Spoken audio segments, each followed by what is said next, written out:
بسم اللہ الرحمن الرحیم۔ قرآن مکتب کے پیارے دوستو، السلام علیکم ورحمۃ اللہ۔ آج بڑی خوبصورت اور دلچسپ ویڈیو آپ لوگوں کے سامنے لے کر حاضر ہوا ہوں۔ پیارے دوستو، نبی پاک صلی اللہ علیہ وسلم کے بہت سارے صحابہ ہیں اور ہر صحابی کی اپنی شان ہے۔ آپ صلی اللہ علیہ وسلم نے ارشاد فرمایا، اصحابی کالنجوم فبأیہم اقتدیتم اہتدیتم۔ دنیا والو، میرے صحابہ ستاروں کی مانند ہیں، جس کی پیروی بھی کرو گے تو جنت تک پہنچ جاؤ گے۔ آج جس صحابی کا ذکر میں آپ لوگوں کے سامنے کرنے والا ہوں، اس مرد خدا کا نام ہے خالد بن ولید رضی اللہ تعالی عنہ۔ آپ رضی اللہ تعالی عنہ کو اللہ کی تلوار کہا گیا ہے۔ دوستو، اس ویڈیو کو سننے کے بعد آپ کو پتہ چل جائے گا کہ حضرت خالد بن ولید رضی اللہ تعالی عنہ کو اللہ کی تلوار کا لقب کیوں ملا۔ آپ کا لقب آپ صلی اللہ علیہ وسلم نے خود رکھا، سیف اللہ، یعنی اللہ کی تلوار۔ دوستو، ویڈیو شروع کرنے سے پہلے ہم آپ سے درخواست کرتے ہیں، اگر آپ نے ابھی تک چینل کو سبسکرائب نہیں کیا تو جلدی سے آپ اس چینل کو سبسکرائب کر لیں تاکہ ہماری تمام نئی ویڈیوز آپ تک بآسانی پہنچ سکے۔ پیارے دوستو، دور جدید میں نئی نسل کی تاریخ اسلامی میں دلچسپی نہ ہونے کے برابر ہے، جس کی وجہ سے وہ اسلام کے تاریخی واقعات پر مبنی کتابوں کا مطالعہ کرتے ہوئے بوریت محسوس کرتے ہیں۔ حالانکہ دور جدید میں نئی نسل کے لیے بہادری کی داستانوں کا پڑھنا بہت زیادہ ضروری ہے، تاکہ وہ ان عظیم لوگوں کے نقش قدم پر چلنے کی کوشش کریں اور آنے والے دنوں کے لیے تاریخ میں اپنا اور اپنے ملک کا نام روشن کر سکیں۔ اس لیے اللہ تعالیٰ نے مسلمانوں کو ایسے بے شمار سپہ سالاروں سے نوازا، جنہوں نے مختلف مواقع پر مسلمانوں کو بڑی بڑی فتوحات سے ہمکنار کیا، جن میں خالد بن ولید، محمد بن قاسم، طارق بن زیاد، یوسف بن تاشفین اور امیر تیمور کے نام شامل ہیں۔ اسلامی لشکر کے یہ جانباز سپاہی سپہ سالار میدان جنگ میں دشمن کے لیے موت اور اپنوں کے لیے امن اور راحت کے معیار سمجھے جاتے تھے۔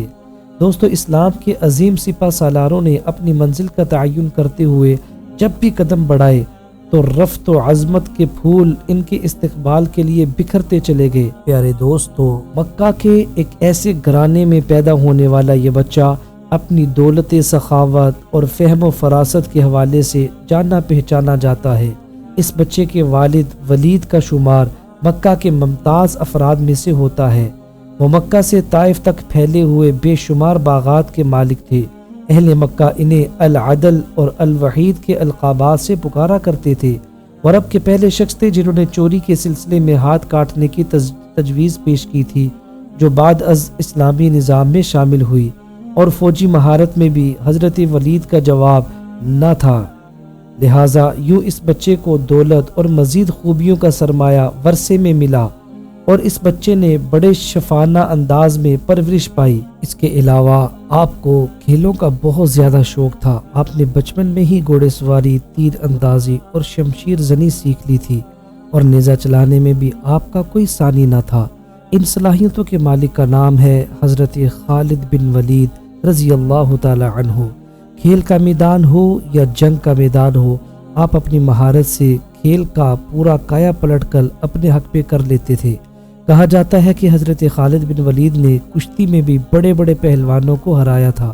ایک بار مکہ میں کشتی کے مقابلے ہو رہے تھے تو حضرت عمر فاروق، جن کا شمار شہر کے نامور کشتی لڑنے والوں میں ہوتا تھا، آپ کے مد مقابل تھے۔ دونوں ایک دوسرے کو بچھاڑ کرنے کی بھرپور کوشش کر رہے تھے۔ مقابلہ کافی دیر سے جاری تھا اور فیصلہ نہیں ہو پا رہا تھا۔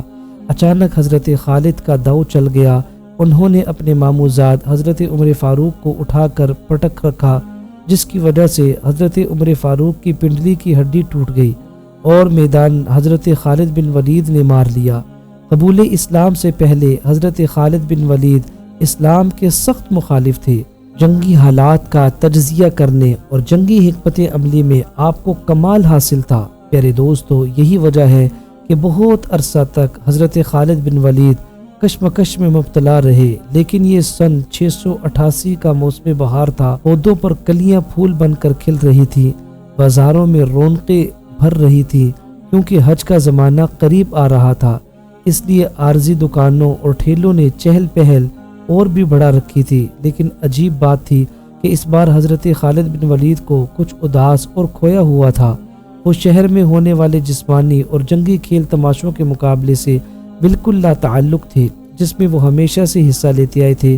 ان کی سوچ کا محور اسلام کی ہر روز بڑھتی ہوئی طاقت تھی۔ حضرت خالد یہ سوچ رہے تھے کہ اب تک اسلام کے مخالفین نے مسلمانوں کو میدان جنگ میں 28 بار للکارا ہے، لیکن اپنی تمام تر عدوی برتری اور بہترین جنگی سازی سامان کے باوجود بھی ذلت اٹھائی۔ کبھی آپ کے دماغ میں جنگ بدر کا نقشہ ابھرنے لگتا تھا، جس میں معمولی ساز و سامان کے ساتھ 313 مسلمانوں کی جماعت میں ابو جہل کے بڑے لشکر کو شکست دی تھی، تو کبھی جنگ فوج میں مسلمانوں کی ثابت قدمی اور جان نثاری آنکھوں کے سامنے آنے لگتی، تو کبھی حضرت خالد بن ولید چشم تصور میں مکہ کے مقابلے شکست پہلوان اذکار کو نبی کریم صلی اللہ علیہ وسلم کے ہاتھوں خاک چاٹتے ہوئے دیکھتے۔ آپ کا ذہن بے سر و سامان مسلمانوں کی ان عظیم فتوحات کو سمجھنے سے بالکل قاصر تھا۔ کبھی کبھی آپ یہ سوچتے تھے کہ کیا مسلمان کے آتے کوئی غیب طاقت موجود ہے، اور کیا حضرت محمد صلی اللہ علیہ وسلم واقعی اللہ کے رسول ہیں۔ اسی کشمکش میں کئی مہینوں کا وقت گزر گیا۔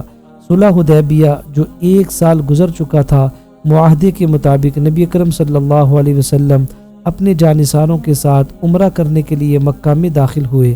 حضرت خالد بن ولید الجھے ہوئے ذہن کے ساتھ مکہ سے نکل گئے تاکہ وہ شہر میں مسلمانوں کے داخلے کا منظر اپنی آنکھوں سے نہ دیکھ سکے۔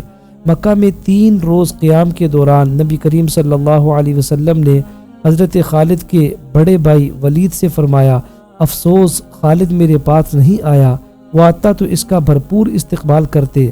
خالد جیسے بندے کو اسلام سے ہرگز دور نہیں رہنا چاہیے۔ ایک روایت میں یہ بھی ہے کہ نبی پاک صلی اللہ علیہ وسلم نے حضرت خالد کے لیے اسلام کے قبول کرنے کی دعا فرمائی تھی۔ اس کے بعد حضرت ولید نے حضرت خالد کو بہت ڈھونڈا، لیکن ان کا کچھ پتہ نہ چلا۔ آخرکار ولید نے ایک خط لکھ کر کسی کے حوالے کیا اور درخواست کی کہ جب حضرت خالد بن ولید آئے تو ان کو یہ خط پہنچا دینا۔ جب یہ خط حضرت خالد بن ولید تک پہنچا تو ان کی کیا حالت ہوئی تھی اور اس خط نے کیا کمال دکھایا تھا، اس کے بارے میں خود حضرت خالد بن ولید فرماتے ہیں کہ میں اکثر سوچا کرتا تھا مجھے نبی کریم صلی اللہ علیہ وسلم کے خلاف ہر محاذ پر ناکامی کیوں ہوتی ہے۔ پھر آہستہ آہستہ میرے دل میں یہ خیال تقویت پکڑتا چلا گیا کہ کوئی غیبی طاقت ہے جو میرے دل میں نبی کریم صلی اللہ علیہ وسلم کے لیے جگہ بنا رہی ہے۔ پیغمبر اسلام جب عمرہ کے لیے مکہ میں تشریف لائے تو میں وہاں سے نکل چکا تھا، جس پر میرے بھائی نے مجھے خط لکھا، جس پر تحریر تھا، مجھے تعجب ہے کہ تم اسلام سے اس قدر نفرت کرتے ہو، حالانکہ تمہارے جیسا آدمی کبھی بھی اسلام سے دور نہیں رہ سکتا۔ میرے بھائی، گمراہی کے اندھیرے سے نکل کر حق کی روشنی کی طرف لوٹ چلے آؤ۔ خط پڑھ کر میرے دل کی حالت بدلی اور میں نبی کریم صلی اللہ علیہ وسلم کے حضور میں اسلام قبول کرنے کے لیے پہنچ گیا۔ اسلام لانے کے بعد حاکم شاہ کا مقابلہ کرنے کے لیے 3000 صحابہ کی فوج تیار ہوئی۔ اس فوج میں حضرت خالد بن ولید بھی شامل تھے۔ یہ بڑا ہی خون ریز مقابلہ تھا۔